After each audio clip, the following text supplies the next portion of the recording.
The Bliss Podcast. Hare Krishna. The Bliss Podcast. That podcast which switches the intro music every time. Keeping it always fresh. So, welcome to the Bliss Podcast. This is I was actually just looking through the thumbnails the other day of this podcast, and I noticed that, actually, if you look in the little logo of our podcast, it says the Bliss Podcast in the black box, and then underneath, it says chatting with the Hare Krishnas. And I totally forgot that we came up with this little subtitle when we first named the podcast, made it. And so yeah, this podcast is called the Bliss Podcast, chatting with the Hare Krishnas. I'm your host, Maiche Rishi. I'm here with the other more important host, His Grace Purajit Prabhu, Hare Krishna Prabhu. How are you doing? Hare Krishna. Very good. Oh, sorry. I have messed it up. I'm good. I'm very good. Thank you very much for asking. And I'm very, very happy to be with you today. Oh, thank you. I like your enthusiasm. Please curb your enthusiasm. It's making me too enthusiastic. I shall not curb my enthusiasm to glorify Krishna at any point in my life. Jai Hari Bol. So, what are we talking about now on the Bliss Podcast? We've talked about so many different things, so many topics. You can choose. You can go. We actually just got one removed this morning. We're too controversial. We're too spicy here at the Bliss Podcast. There may even be a sound effect to. I'm now just buying time while Prabhu is DJing the sound effects, and we're gonna find an appropriate one. One of our podcasts was removed by YouTube. And I'm gonna read you why.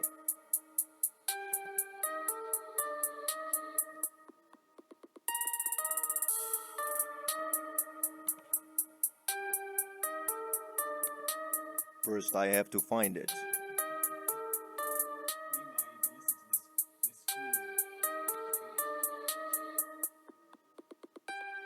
Bill Gates finally won.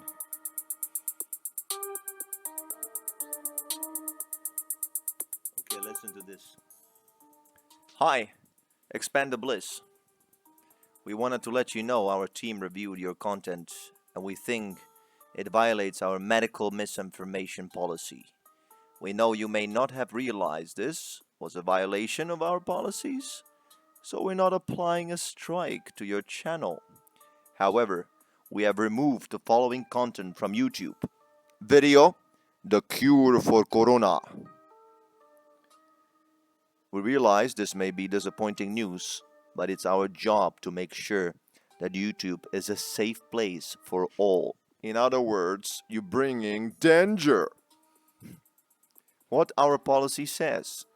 YouTube doesn't allow content that explicitly disputes the efficacy of local health authorities or World Health Organization, WHO, guidance on social distancing and self-isolation that may lead people to act against that guidance. Learn more. If you have any further questions, please feel free to reach out to us here. Sincerely, the YouTube team.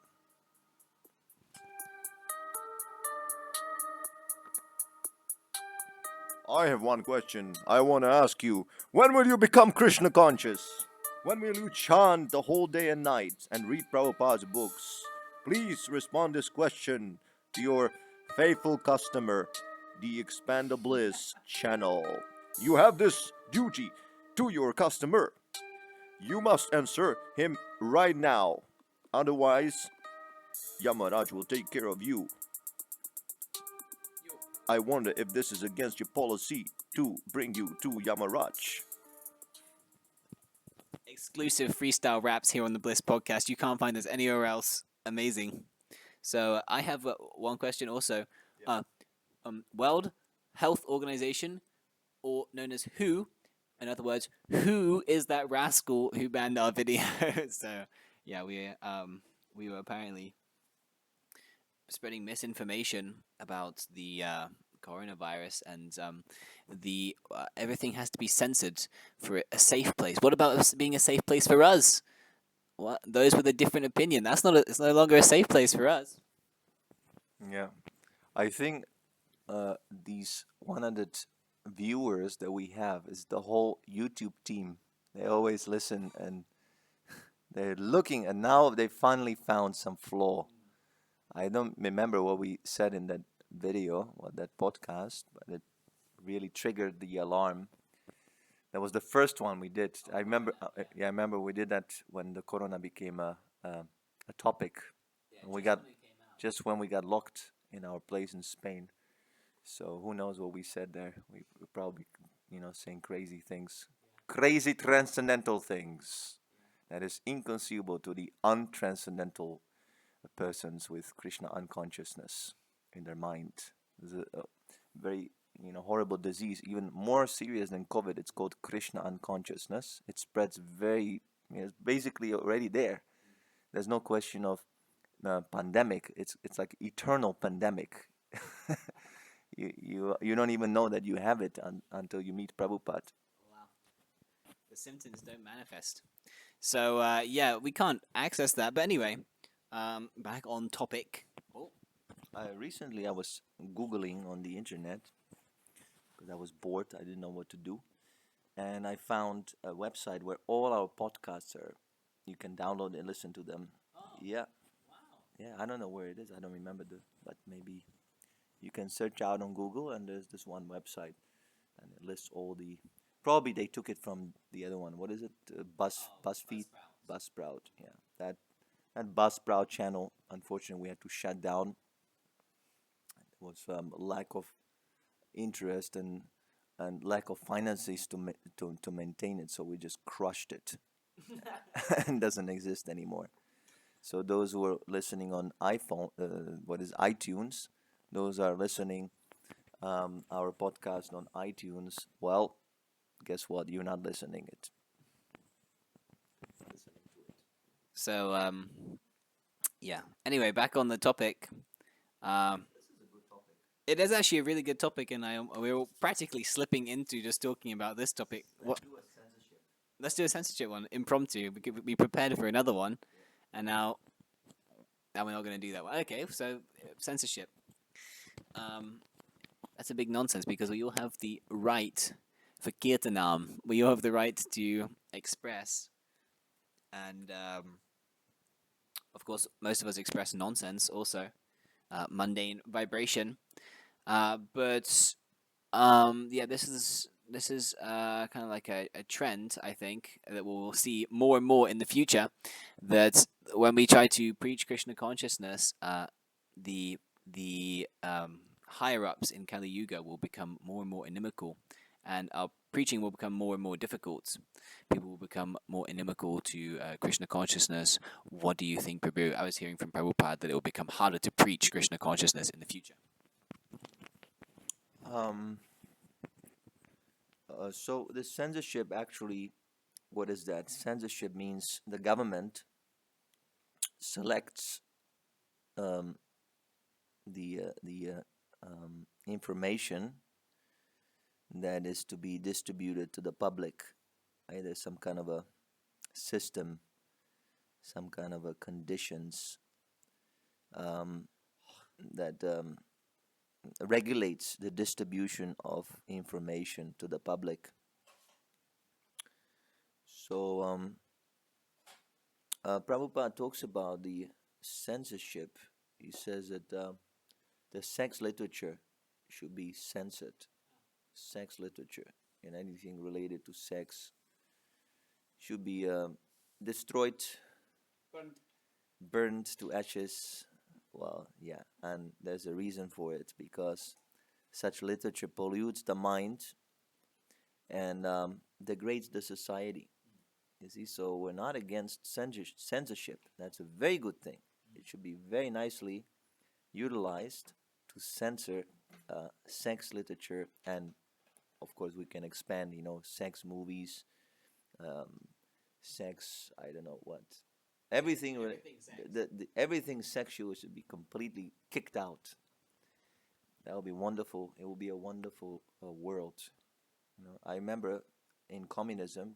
I grew up in a communism country, communist country. So everything was censored. It was very tight. Oh, nothing, you know.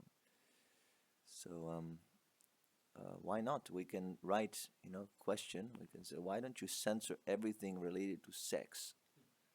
Everything, anything related to sex should be completely banned. Anything. Do you agree? I do agree because it's ridiculous, and um, especially now. I was just thinking about because I was reading in preparation for the next episode of the podcast, which uh, is going to come out next week on Mondays, regularly on this channel. You can see that the youth now, it seems like at a younger and younger age, um, they get introduced into the realm of sexuality, and very very polluting.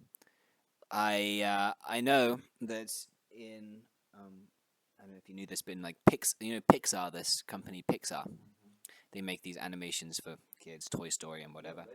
Yeah, very nice, high quality. But they also Toy Story and many other things. So they It's all bogus. it's all Maya illusion. Nothing about Krishna. Yeah, All burnt. yeah. It'd be cool if Pixar made a Krishna movie. Can you imagine? Wow, amazing Krishna Leela. Otherwise, it should be burnt. Just kidding. So yeah, the producers in there are a little bit sensuous, as are most people, and they actually plug in many sexual innuendos. Not direct jokes, but subtle jokes that only adults will be able to understand, or they think, into these movies. They put them also in many kids' TV shows, and if it's not that, then it's also overt PDA, as we called it in high school, public displays of affection, and that's in high school. If you hold your girlfriend's or whatever's or boyfriend's hand, that's called a PDA. That's immediately flagged PDA. You It's bad. Yeah, yeah, yeah. That's good. Yeah, yeah, very good. Yeah, but I'm just Stick. a stick immediately. One stick for the head, one stick for the hand. So yeah, they're putting this in all the TV and also I'm sure the books. I don't read the books, but Who? I don't. Oh, who? Okay, who? The Who, the Who is that rascal? Band, the Who. Oh, the Who. I don't think the Who are responsible for this grievous act, but they have their part in it, I'm sure. Music also, of course. People are generally sensuous, so the people who make the content, commies, or people who are materially inclined, if they're in like a sexual consciousness, then the content they're gonna make is also of that caliber. They have no higher taste. They have no spiritual knowledge, no endeavor for spiritual perfection. So naturally, they're just thinking about body and bodily pleasures, and that translates also into these different mediums: TV, books, whatever, entertainment. And now kids get influenced by this, and also kids have the phones now, access to Instagram, naked women, naked men, pornography. So I have the experience actually that children who are surprisingly young, they're very what's the word? Very corrupted, very polluted. They have sexual ideas. They start getting into nonsense things at a very early age and really messing up the brain. I mean, it already messes up your brain if you do.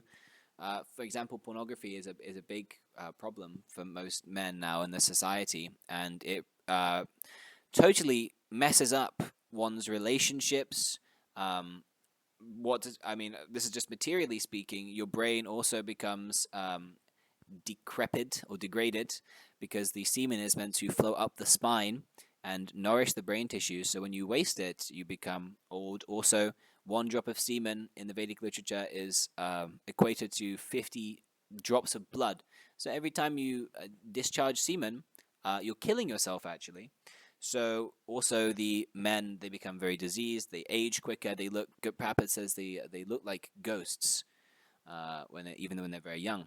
So that's just materially. Well, to speak of spiritually, it's more difficult to have spiritual realization when the brain tissues are not so subtle because of this discharge.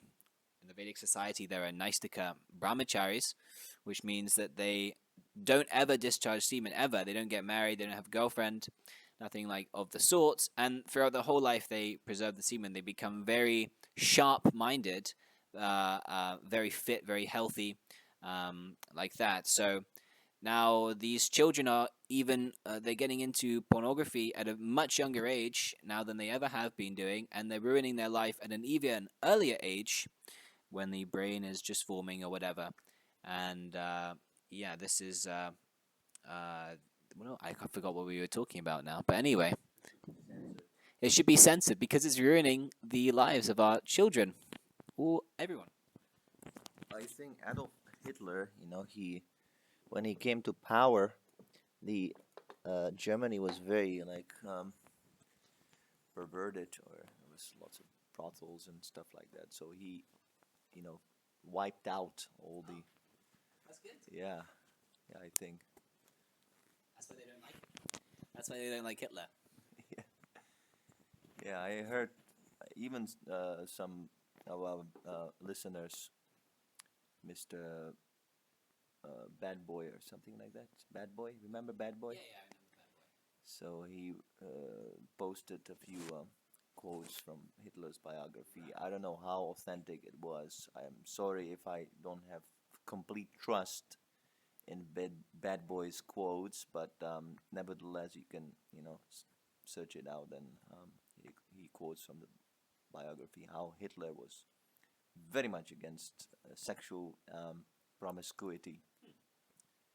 So there's something good about everyone. Even Hitler had some good points. So yeah, the problem is that people are so corrupted that they think that this is natural, right? They're so foolish. The whole society is being ruined by this illicit sex, but at the same time, people are more and more brainwashed, and they think that this is natural and this is the expression of your love, and if you don't do it, you're going to become crazy, like the Hare Krishnas and things like that, sexual repression and this and that. So if we say like that, people will not like it, so we have to do it maybe a little bit more gradually. And uh, the whole philosophy of Krishna consciousness is not actually about repression, but about experiencing a higher taste. So, uh, first of all, people sh- should be able to taste the bliss of Krishna consciousness before they can actually start to contemplate about such a thing as giving up illicit sex.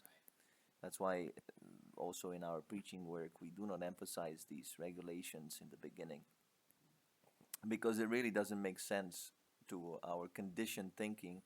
These rules appear like a restriction of our freedom and right and individuality and blah blah blah blah blah. So please chant Hare Krishna, chant Hare Krishna, chant Hare Krishna seriously. Try to understand our philosophy, try to read Srila Prabhupada's books, try to understand, make a connection with Srila Prabhupada, and then you think about all these rules and regulations. If you try to think in the beginning, it will seem like a unnecessary mechanical restriction or whatever, and that's not what it is, right? Yeah, but it is interesting though that we can discuss also, the benefits of why it is there. Of course, to like try and take it up is another thing, but um, it's not like a fanatical exactly. We give up these things because we're frustrated with it, or we couldn't get it in the material world, or whatever. There's actually this science of how it works, and actually now even in the material world, people who have nothing to do with Krishna consciousness, they are also uh, yeah, they're also there's this big no, they call it the no fap movement. So people are even picking up that this how do you say, loose promiscuity is damaging. But yeah, Vishnujan ah, mentions in his class that some people They become so frustrated, and now they're taking up celibacy, but they're missing the whole point, right? They're just restraining, but we want to take up love of Godhead. It's an active thing. You have to render service to Krishna, not just restrain. That's of course that is there, that is required, but you have to show your love to Krishna, render service. Yeah, like in the Bhagavad Gita, there are these shlokas that when the embodied soul artificially represses the objects of enjoyment, then he falls down. Because, yeah, we're all looking for pleasure, and of course that desire for feeling pleasure manifests now through the body and the senses. So we look for pleasure in so many different facilities. We look for pleasure in mainly sex life, but also the sex life branches out into other fields. Find your pleasure in raising your children. That is also considered sex life. Or find pleasure in other relationships, which is also a form of sex life. Because sex life is not just gross sex life; it's also un-Krishna consciousness. And Srila Prabhupada explains in the Bhagavad Gita that sex life or lust, that force which powers sex life, the desire for sex life, is actually originally love of Godhead, which Prabhu was mentioning. This powerful love, this powerful feeling that we have for God. Each soul has a relationship with God, with Krishna. That powerful energy of love of Godhead is transformed into lust when we come in contact with the material energy and we get a material body. So just imagine this unlimited love that we have for Krishna now becomes perversely manifested into love for material objects. So somebody else's material body, or also love for wealth, or love for intoxication, whatever. These are not love, of course, because it's exchange and it's limited, temporary, and frustrating. But it's not real love. So we love these things instead of loving Krishna, and that's how we try to enjoy. But because the soul is always in love, somehow or other, in love with the material things or in love with Krishna, you can't be in the middle ground. The soul can't not be engaged in some kind of service or some kind of relationship with a person or with an object of enjoyment or with Krishna. So to artificially restrain the senses, like there are certain classes of philosophers or yogis that go to a cave and simply you do this funny thing when you show restraining. Prabhu does this thing with his teeth. He puts the bottom teeth out and shows that he's going to bite you in frustration. He's biting the lip. So not like that. Not that we're dryly. I wish we could post maybe a picture in the podcast. I'm going to edit it in. So not like that. It's not a dry. It's impossible. Even if you're able to do it for some time, there's a shloka in the Srimad Bhagavatam. Oh, Prabhu has got the Sanskrit. Hold on. Avishuddha Buddhaya Aruhya Kachena Padam Padam Tata Atyanto Andata. I forgot. Sanskrit. So that was nice anyway, but yeah, that word krichena is severe austerities. Aruha krichena. I'm going to let you meditate on it, but this word krichena, it means severe austerity. So very severe. Just imagine, you're enjoying now in whatever way, in Krishna consciousness or whatever, or material consciousness, you're enjoying. So imagine giving up everything and just sitting down and looking at a wall. That is very difficult for years. And there are people who do like that. And even though they do like that for many, many, many births, they're going through the cycle of birth and death and elevating themselves by stopping the karma, because karma is a result of your action, right? So if you stop doing anything, then you don't have to get karma anymore. That's the method of elevation that the Mayavadis, the yogis, they choose. They control the senses. They stop getting karma. And then eventually, after burning out all their karma, they come to the stage of purification. And at that point, they got so far, yet they fall down again.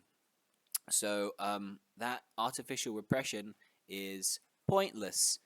And now we have a soundtrack to I don't know, synthesize that feeling of falling down. Sorry, Mayavadi. So yeah, you need something higher. Param drishtva nivatate. You need that higher taste, right? You like Ramachandra Prabhu. He also gave me this example that there are raccoons. There's this animal in the United States specifically that's kind of like a funny animal. It looks like a burglar. It has these big black patches and has like the stripes on its tail. And often they're used as a cartoony kind of animal that for like a burglar or a robber or whatever you want to call it. So they actually are obsessed with shiny objects. It's kind of like one of the only animals that's into like shiny metal objects other than just food. They like valuable things. They like valuable things. So the only way that you can get a raccoon, if a raccoon also they're very kind of like a scavenger, and they'll come and they'll take your food like a monkey. So the only way to get your item or your food back is to give it a shinier item, right? So you have to give it something better, and then the raccoon drops it. Yeah, get out of my. Monkeys in Vrindavan, they do like Okay, that's a better example. So yeah, these different animals, monkeys and raccoons, they require something better to give up what they already have, and we're just the same. Not much difference there. We can't give up the pleasure until we experience something higher. So that pleasure is chanting Hare Krishna. If you chant Hare Krishna, you experience transcendental pleasure. You connect to Krishna, and Krishna is the reservoir of all pleasure. He's God, right? So all these different feelings, different relationships that we have, different, they called in Sanskrit rasas, that which gives us the drive to pursue a certain work or a certain relationship. Just like a man has a rasa with his family, that he goes to work and works very hard, 8 hours a day, 9 hours a day, 12 hours a day. Why? Because he has a pleasure that he derives from providing for his family. So that is called a rasa. And Krishna is the center place and origin of all these different rasas. So if you connect to Krishna, you revive your original rasa with Krishna, but that rasa is eternal. So that means it's the real pleasure. I think we're getting a little bit off topic though, off the topic of censorship. So I don't know, maybe you could help me bring it back, Prabhu. Well, now the debate is because of this Corona, COVID. There's so many people who say that this social distancing and everything is a hoax. It's a nonsense, and the testing is, and whatever. So the establishment, they say that actually this information is dangerous because they're spreading information that could save people, right? If it's a very dangerous virus, then if you say that, oh, just go out and it doesn't matter, and people catch disease, then they die because you have misinformed them. So now Facebook and all these different social media are really scratching their heads because this is kind of a dangerous thing. And okay, it makes sense. It makes sense if people die naturally. If there's some misinformation and it should not be spread, that makes sense. But now, who's going to decide what is misinformation and what is not? This is the point, and because then you become like an authoritative, authoritative, authoritative, authoritarian, also authoritarian system, and then you can ban anything. It's like, well, the Hare Krishnas, they're dangerous, very bad for health. The scientists, they say, it's the Krishna they chant, and become ecstatic and Actually, Bhakta Nace Prabhu, he posted something very funny on his Facebook. I don't know if you saw it, but he said that he has the a different kind of disease, and the symptoms are that he starts dancing like a madman and repeating the same thing over and over again, and has contagious happiness. So this is the Hare Krishna disease. Very dangerous. They must censor. also there's no taste, right? Taste is missing, taste for mundane food. Yeah, so this is the problem now. Who's gonna call the shots? Who's gonna say what is true, what is not true? Like, come on, like scientists, um, they wondering that, oh well, people should not spread misinformation, right? But what is that information and what is misinformation? In order to know what is misinformation, you have to know what is information, right? Just like if you want to know reality, if you want to know what is illusion, then you have to know what is reality. If you want to know what is imperfect, you must have a definition of perfect. If you think that there is no God, you must know who is God in order to deny him, right? So you can't escape, my friend. You cannot escape. So, yeah, then why should we believe these scientists? This is not this question nobody is asking. Well, okay, why should we believe these scientists? They're imperfect. They have no knowledge. They might have knowledge, definitely, but um, they're imperfect beings. They make mistakes. They did so many mistakes. It's not clear. Even the other scientists, right? I was watching some video, and the the government said, "Oh, we have to follow the scientists," and the scientists they say like this, but the scientists uh, from that same building who work for the government, they issued a statement that actually something is not the actual fact. So even within their own community, they have differences of opinion.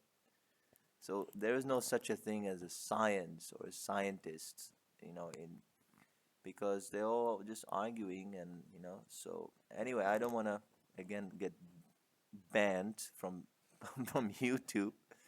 Of course, there's some concern for the people who catch the disease and COVID, and they should be protected, and if it's a serious pandemic then we should follow. But just think about it. I think we're raising an important question, and that is, who is the authority?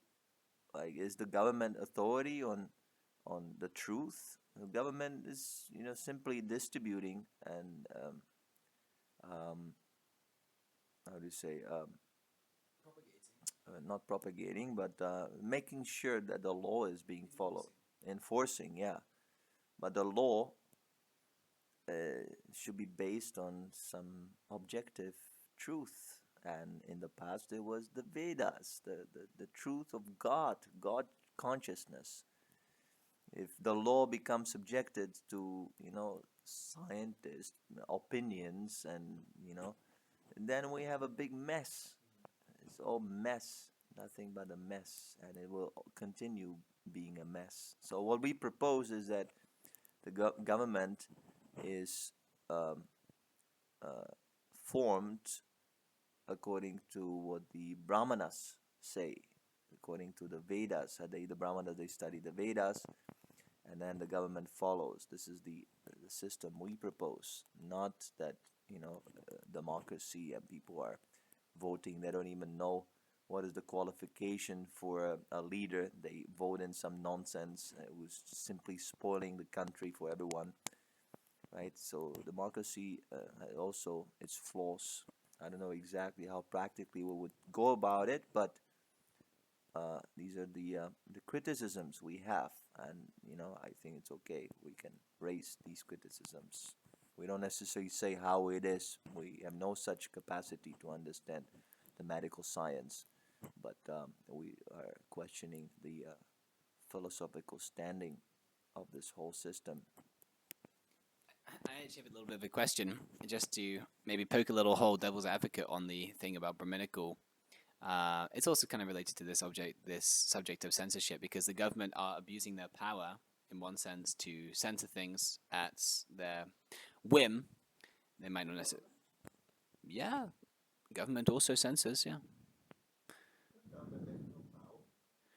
Well, media, sure, yeah, but the government are enacting laws also, and they're enacting the lockdowns, which are, pressing. I mean, if there was no lockdown, if there was no government enforcement, then people wouldn't be censoring us at all. So, but anyway, my question more pertains to the brahmanas. Somebody might argue that well, if the brahman is in power, then who checks the brahmanas, for example, for becoming caste brahmanas, and also from them abusing the power? Because if they're at the top of the food chain, so to speak, then what can be done? Hare Krishna. Yeah, that's the duty of the kshatriyas. The kshatriyas, they supervise who's following their duty. So the government, it's a checks and balances. The brahmanas also, they're not in power. They simply advise. They give it. It's like an advisory, like a senate. Oh, you have the senate in America. So the senate, they give advice. I don't know exactly how it works in America, but it should be like an advisory board formed from the brahmanas, and they consult. They give a solution, and then the government, they may or may not follow. And if they don't follow, then the brahmanas will curse them. So is the kshatriyas. The kshatriyas. If the brahmanas are deviating, the kshatriyas have the right to. Okay, cut them off. It's like you say, a self-checking, like a checks and balances system. It's all parts of the body are included. You have the arms, the head, the legs, the waist, or whatever, and not one part necessarily is controlling the other parts, but they're all required. Yeah, that's right. Like we can only imagine like, if it's not democracy, it must be totalitarian. We can't conceive of a society where everyone is serving the Lord Krishna. If people become Krishna conscious, this will no longer be the issue. Oh, who's going to be in charge? Maybe he's going to be exploiting us. I want to be the exploiter, not that he is, right? And then there's a change. Communism, capitalism, but exploitation is going on anyway. You can't stop it. Democracy also, there's exploitation. Those rich politicians, they pay big campaigns and they fool the less intelligent people. Vote for me, I'll give you money. And foolish people, they vote. They become, they're like children. So they have no discrimination who is cheater, who is qualified to be a leader of the country. So then the democracy also is a farce. And in communism, that's another farce. That the people, the communists, they propose this ideal that everyone is equal and there's no higher class. But then you have the government and the managers, and it's automatically there. So this is not the way, arguing who's going to be the leader. The leader should be Krishna. And if we make Krishna the center, first of all, everyone becomes spiritually satisfied. That is unheard of. Everyone is thinking of the material, economics. But if one becomes Krishna, it becomes spiritually satisfied. That means that his material needs drop. Just like when you see Maitreya Prabhu here, nothing. He has nothing. Only dhoti. Doesn't need anything. And the dhoti is also falling apart. And if he gets khichdi, oh, that's like all Christmases at once. So yeah, this is the way. Become Krishna conscious. If everyone becomes Krishna conscious, it doesn't matter who is a Brahmana, who is a Kshatriya, because everyone is cooperating for Krishna's pleasure. No longer it's, oh my, the Brahmana, we have to fight for the Brahmanas, and the Kshatriyas against the Vaishyas, and the Shudras against the Brahmanas. No, everyone is focused on Krishna. So you have that propensity, you want to be a ruler, be it. Okay, let's work together. It's a cooperation, not a domination. Right, if you have the perfect leader, then you don't need to worry about any of these nonsensical ideas. Krishna is the perfect leader, the source of knowledge, the perfect person, infallible. So, yeah, why not accept Krishna? We're presenting, and we're giving the process also how to attain Krishna. Not only to attain Krishna consciousness, but we give um, the philosophy how to run society side by side. So this Krishna consciousness movement gives everything: how to become spiritually satisfied, like you said, and also how to run the material society perfectly. Why not take it up? That is the question for our viewers. Please let us know your doubts in the comments. Why you cannot become Krishna conscious? Please reveal your mind. What is the difficulty? Okay, so I think we got a little bit off topic, and we're also reaching kind of the end of the time here. Anyway, that was kind of an interesting impromptu. We're reaching end of time. The end of time, end of color. It's coming to an end. Oh boy, the weather's getting hot. The hailstorms are coming, so on and so forth. So I don't exactly know how the soundtrack um, represents the end times, but kind of. Prabhu, this is a universal song. It fits everything. Maybe it can also fit the outro music. So anyway, wait, we got one more thing that we always cover in all of our podcasts. We have social media. We're online. We're connected. You can connect to us also. Social media is a cool thing. I don't know if you've ever heard of it. You probably have. Like Facebook. We're also on Facebook. Expand the Bliss on Facebook. Expand the Bliss on Instagram. Expand the Bliss on YouTube. Expandthebliss.com. That's online. That's on the website. Expand the Bliss on Patreon. Expand the Bliss on GoFundMe. But anyway, expand the bliss everywhere. Tattoo it on your brain. You can expand the bliss with your friends through Facebook and share this podcast through Facebook, this YouTube podcast, and also share it on YouTube and Twitter. Even we have a Twitter. I'm going to revive the Twitter and put that in the link down below. Anyway, you connect to us on all these platforms, ask your questions, give your challenges, and talk to us. What is it? Expand the what? Expand the bliss. You get it? Yeah. So yeah, thank you. And if you would like to contribute for our survival, please give a donation. Also, the links are in the comment section. No, sorry, description section, not the comment section. Description section. They're only in the comment section, but I forget to put them in the description section. Please don't censor our donation buttons. Please. The YouTube guy who's watching this video to check that we don't talk about Corin anymore, please don't censor our donation button, otherwise you'll be responsible for our death. Thank you very much. Please don't listen to this podcast anymore because we have all kinds of controversy. You have not heard everything. You have not heard everything yet. This is just the tip of the iceberg. If you listen to the other podcasts, you will not only ban us from YouTube, but I think you will come and shoot us right here in the head with a gun. I'm always going to be conscious now of the YouTube guy. I'm going to call him Phil from YouTube. He's going to be watching all our content. I have to be always considering what will Phil think if we say like this. I thought it was Bill Gates. Phil. Yeah, he has different alter egos for being on YouTube. Bill Gates is like, sorry, Bill Gates is like Krishna. He creates this whole thing, and like Krishna creates the material world, and then he enters and he has his pastimes. So similarly, Bill Gates, he enters into the different, and he personally takes pleasure in banning different videos against this. Yeah. So it's simply Bill's Leela in YouTube as he's now exhibiting his Leela here. So now we have to say it was just a joke. It was just a joke. We have to say it's a joke. It's a joke. Right? You have to trick Bill's algorithm that he has planted in YouTube. It is a joke, Bill. We are not talking about Corona.